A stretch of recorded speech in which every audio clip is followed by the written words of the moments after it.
Olá, aluna! Olá, aluno! Eu sou o professor Tiago Garcês, estamos aqui na disciplina de Gestão e Serviço Social e hoje vamos para a aula sobre novas modalidades de gestão. Primeiro ponto, sem mais delongas, falar sobre desburocratização. Vocês lembram que eu falei que a burocratização ela tem aspectos positivos, mas tem um aspecto negativo que é essa questão de, por conta de ter um grande detalhamento nas funções, na descrição, etc., pode ser causador de improdutividade. Tanto é que burocratização virou até um adjetivo negativo.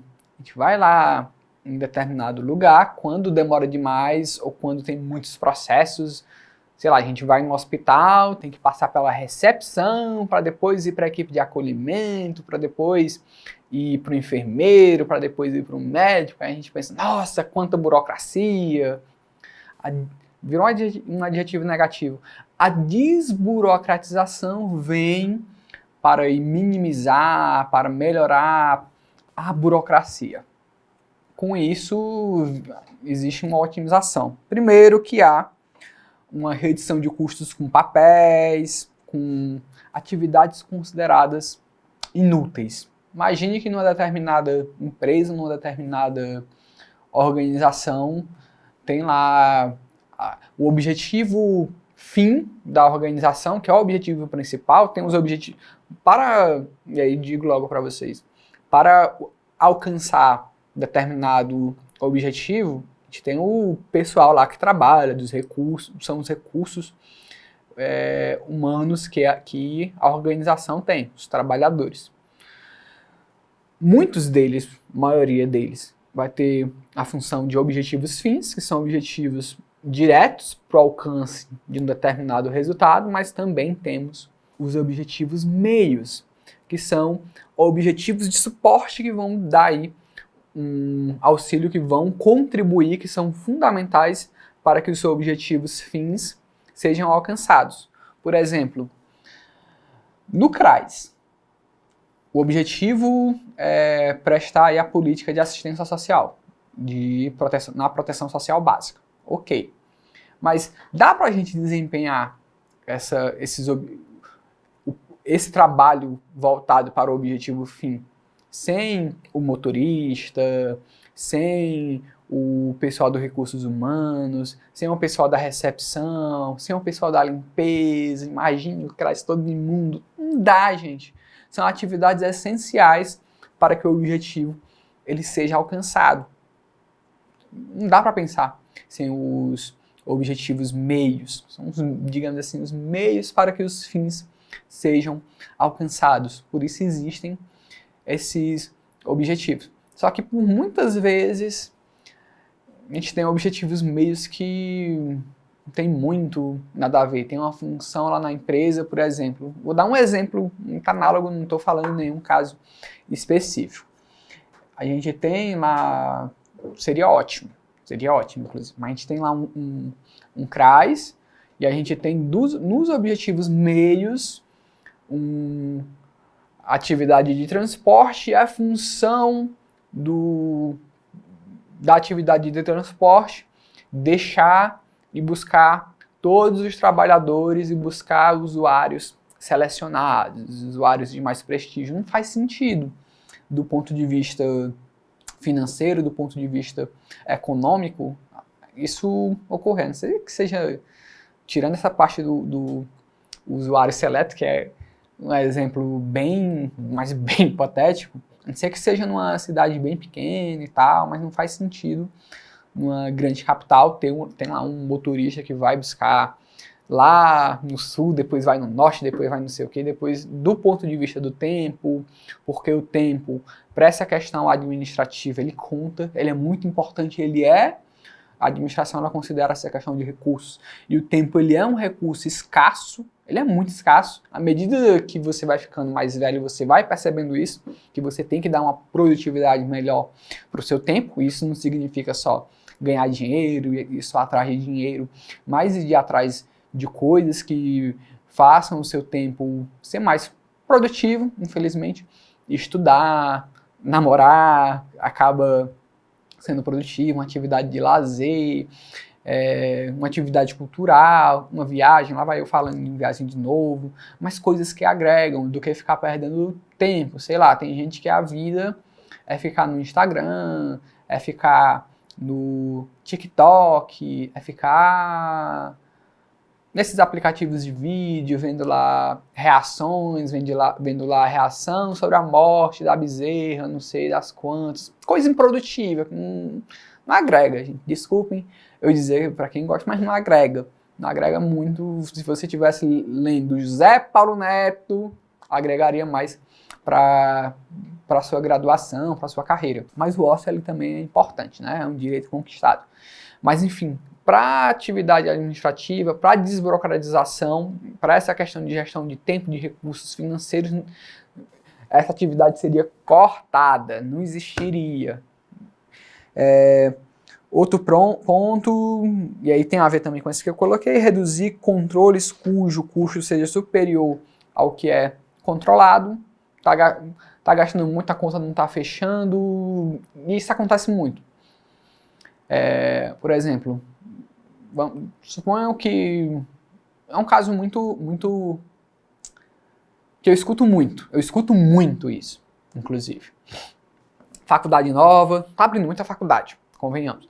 Faculdade nova, ensino presencial, a direção da faculdade tá chamando os professores. E aí tá pagando hospedagem, tá pagando alimentação, tá pagando transporte, ainda tá dando mimos, não sei o quê. E aí, para a teoria da burocracia, a conta não está fechando. Primeiro vão tirar os mimos, depois vão tirar o transporte, vão dizer, não, gente, não tem mais mimo porque o orçamento está ruim. Depois tira o transporte porque o orçamento está ruim. Depois não vão tirar a alimentação, porque tem o direito da alimentação, vão reduzir os custos com a alimentação. E a questão da hospedagem vão dar aí uma hospedagem menor. Por exemplo, se antes davam R$300 para hospedagem, vão dar 150 ou vão dar 100. E aí vão reduzir os custos desburocratizando. Porque a burocracia não envolve só processo, ela envolve planejamento, ela envolve recursos, e aí reduzindo aí o nível de recursos. E aí melhorar o atendimento para os usuários, proporcionar essa questão, e a burocracia tem muito a ver com isso, com a meritocracia, o próprio concurso público, ele existe por essa questão da meritocracia. Tem aspectos positivos? Convenhamos que tem, mas também tem muita injustiça, tem muita contradição nessa questão da meritocracia. Imaginem um exemplo. Imagina que você nasceu, sei lá, no pior dos lugares. Você tem condição de concorrer com quem nasceu no melhor dos lugares. Você pode até ter, mas você tem que ser 2, 3, 4 vezes melhor. E o fato de você ser 2, 3, 4 vezes melhor não é tão justo. Não é justo. Não é justo o morador do lixão ir para um vestibular concorrendo com o filho do rei da Noruega.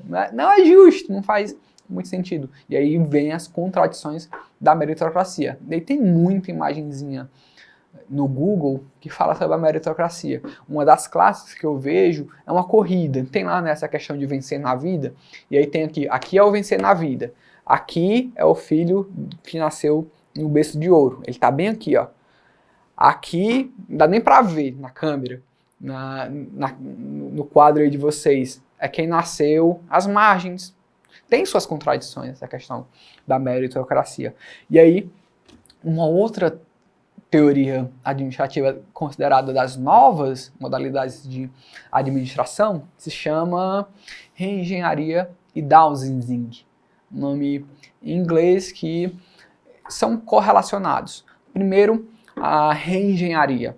Ela busca reestruturar toda uma ideia de uma organização, reestruturar todas as bases, reestruturar toda a estrutura com vistas à produtividade. E aí vem o conceito que é vinculado, que é paralelo, que é correlacionado, que é o downsizing, que significa, e a gente vê muito isso, só que não com esse nome, que é estranho até para os nossos ouvidos, que significa a redução do pessoal a partir de implementação tecnológica visando produtividade. Imagina, isso é ótimo para as empresas, essa reengenharia a partir desse Dowsing. É ótimo. É o sonho de todo empreendedor, de todo empresário, inclusive do Estado nessa questão de redução de custos. Mas é triste para a classe trabalhadora. A gente tinha antes, pós-revolução industrial e tal, uma grande massa de trabalhadores com funções genéricas, como eu estava falando para vocês na aula passada, de apenas bater, de abotoar, todos tinham seu empreguinho.